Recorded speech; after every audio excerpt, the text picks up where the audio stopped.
UP police भर्ती board अब जल्द ही कांस्टेबल भर्ती एग्जाम का रिजल्ट जारी कर सकता है, लेकिन उससे पहले बोर्ड की ओर से आए फाइनल आंसर की को लेकर बवाल मचा हुआ है। 30 अक्टूबर को बोर्ड ने आंसर की पहले अस्थायी रूप से वेबसाइट पर जारी की। इस पर अभ्यर्थियों से आपत्तियां मांगी गई थी, लेकिन कुल आई आपत्तियों पर विशेषज्ञों द्वारा की गई समीक्षा में 70 सवाल ऐसे पाए गए जो गड़बड़ थे। इसके अलावा भी कई आपत्तियां अब अभ्यर्थी लेकर बैठे हैं, जिनका कहना है कि बोर्ड का फैसला अभी भी सही नहीं है। हम आपको उदाहरण सहित बताएंगे, लेकिन उससे पहले आइए आपको बताते हैं वो 70 सवाल जिन पर बोर्ड का फैसला क्या कुछ लिया गया है। 70 में से 25 सवाल ऐसे थे जिनके जवाब में दिया गया ऑप्शन गलत पाया गया। इस पर बोर्ड ने फैसला लिया कि इन्हें निरस्त किया जाएगा और इन सवालों के नंबर पूरे दिए जाएंगे। अब बचे हुए 45 सवालों में से 29 सवालों के एक से ज्यादा सही ऑप्शन पाए गए।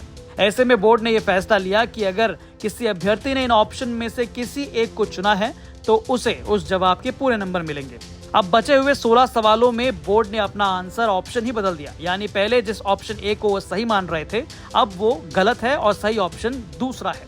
तो यूपी का इतना बड़ा एग्जाम कुल 10 शिफ्ट में पूरा हुआ, लेकिन सोचिए 70 सवाल ऐसे थे जो गड़बड़ थे। इसके अलावा जो फैसले लिए गए इन 70 सवालों पर अभ्यर्थियों का दावा है कि वो भी गलत है। अब उदाहरण देख लेते हैं। आपकी स्क्रीन पर जो पहला सवाल दिख रहा है ये यूपी पुलिस कांस्टेबल भर्ती के एग्जाम में आया हुआ सवाल है, जिस पर बोर्ड ने आंसर की में क्या कुछ आंसर दिया है वो हम बता रहे हैं। सवाल यह है कि हेडमास्टर शब्द में किस उपसर्ग का प्रयोग हुआ है। ऑप्शन ए हेड, ऑप्शन बी हे, ऑप्शन सी ह, ऑप्शन डी हेडन। इसका सही जवाब है हेड। हेडमास्टर शब्द में हेड उपसर्ग के रूप में कार्य करता है। हेड का अर्थ है मुख्य या प्रधान और मास्टर का अर्थ है शिक्षक, इसीलिए हेडमास्टर का अर्थ होता है प्रधान शिक्षक या मुख्य शिक्षक।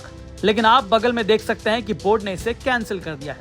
तो कुछ ऐसे ही तमाम आपत्तियों को लेकर अभ्यर्थियों का कहना है कि वो रिजल्ट आने के बाद कोर्ट का दरवाजा खटखटाएंगे। बहरहाल अभ्यर्थी UPPRPB.gov.in पर दिए गए लिंक पर जाकर अपना registration number, date of birth और पेपर के क्रमांक को डालकर लॉगिन करके 9 नवंबर 2024 तक फाइनल आंसर की देख सकते हैं।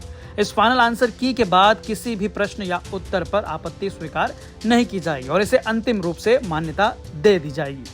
ब्यूरो रिपोर्ट, यूपी तक।